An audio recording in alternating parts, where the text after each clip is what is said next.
Fala pessoal, retornamos aqui para a segunda gravação da audiência de instrução.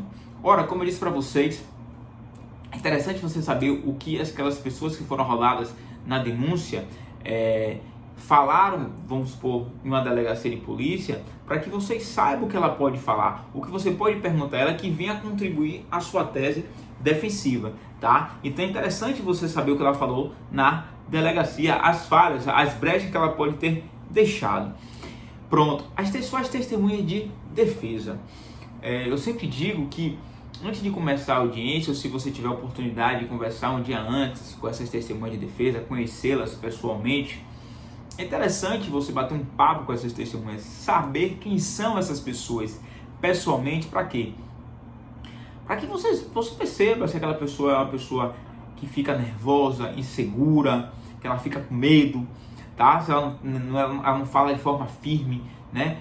De uma forma convincente, se ela não fica tranquila. É interessante você bater esse papo com essas testemunhas, porque é o seguinte, a testemunha tem que ser uma pessoa que, se ela ficar nervosa, ela pode falar coisas que não são verdade e prejudicar o seu cliente. Então você precisa ter bastante atenção, cuidado na hora dessas testemunhas, tá? Então é preciso ter esse bastante cuidado na escolha, né, em quem você vai arrolar como testemunha, ou quem você vai deixar lá para que ela seja ouvida, tá? Então muitas vezes você arrola, vamos lá, 8 testemunhas, tá? Mas quando você vai ver, daquelas 8, só 3 são boas, vai prestar um depoimento firme, convincente, as outras são nervosas, fica nervoso.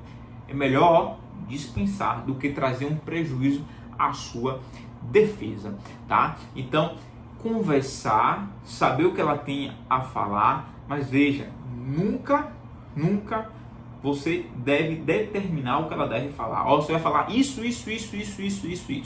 Não, tá? Não faça esse tipo de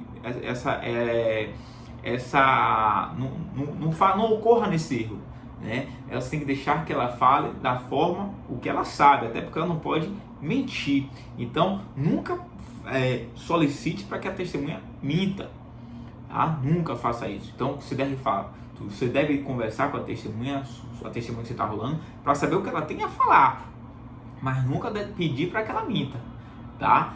Então, você tem que ter esse cuidado. Ora, o réu vai ser ouvido as testemunhas de acusação, testemunha de defesa, tá? Interrogatório do réu, você vai orientá-lo, né? O juiz vai permitir você orientá-lo, o que ele deve falar, o que ele não deve falar.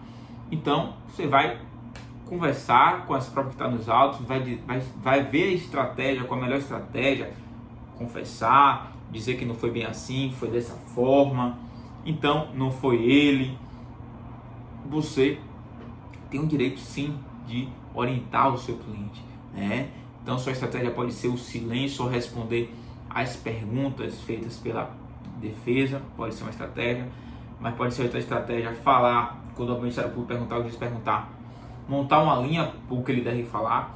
Então, veja, é isso, orientar o seu cliente da melhor forma, de uma forma que você vai montar, quando você vai montar essa estratégia do que o réu deve falar, você deve estar pensando já na qual vai ser sua estratégia, suas teses de defesa para as alegações finais. Então você tem que já ter criado, né, um físico do que você vai falar nas alegações finais e pedir para que o seu cliente, na hora da audiência, ele fale, porque o que ele falar vai servir de fundamento para as suas alegações finais. Outra coisa, durante essa audiência toda, das testemunhas de acusação, testemunha de defesa, o réu, você deve sempre anotar o que foi dito por cada uma dessas pessoas. Por quê?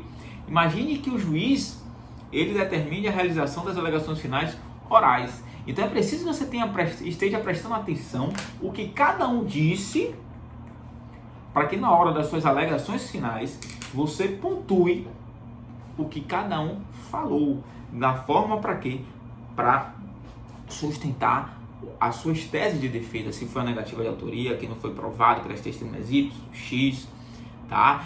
Que não foi uma desclassificação, não houve roubo, foi furto, porque a testemunha Y falou isso, a testemunha W falou aquilo. Então veja, você tem que já ir anotando também, porque pode ser que o juiz determine as alegações finais orais naquele procedimento, Tá bom então? Então, forte abraço, até a próxima.